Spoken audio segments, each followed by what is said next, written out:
Hello, నా పేరు doctor Shreya, Matrika fertility centre, Hanamkonda, Warangal.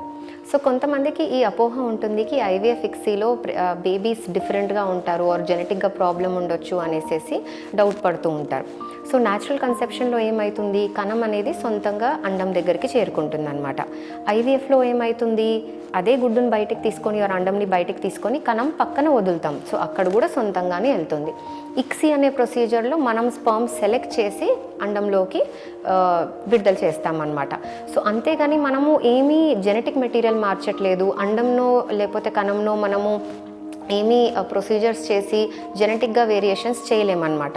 So natural కన్సెప్షన్లో కూడా అరౌండ్ 2 to 3% మనకు రిస్క్ ఫ్యాక్టర్ ఉంటుంది. అంటే సొంతంగా కాన్పొచ్చినా కూడా బేబీస్కి ప్రాబ్లం అవ్వడము, అబార్షన్స్ అవ్వడము, బీపీస్ రావడము, అవన్నీ నార్మల్ కన్సెప్షన్లో కూడా ఉంటాయి.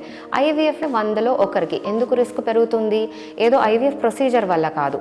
ఇన్ జనరల్ ట్రీట్మెంట్స్ తీసుకునే వయసు, లేట్ ఏజ్లో ట్రీట్మెంట్స్ తీసుకోవడము, ఆల్రెడీ వెయిట్ ఎక్కువ ఉండడము, ఆల్రెడీ రిస్క్ ఫ్యాక్టర్స్ ఉండడము, దానివల్ల రిస్క్ పెరుగుతుంది. కానీ యాజ్ సచ్ ప్రొసీజర్ వల్ల మనకి ఛాన్సెస్ ఏమి ఆర్ రిస్క్ ఫ్యాక్టర్స్ ఏమీ పెరగవన్నమాట. సో మీ ట్రీట్మెంట్ మీ కండిషన్ బట్టి మీరు ట్రీట్మెంట్ తీసుకోండి. ఈ అపోహల వల్ల మీరేం ట్రీట్మెంట్స్ ఆపుకోనవసరం లేదు.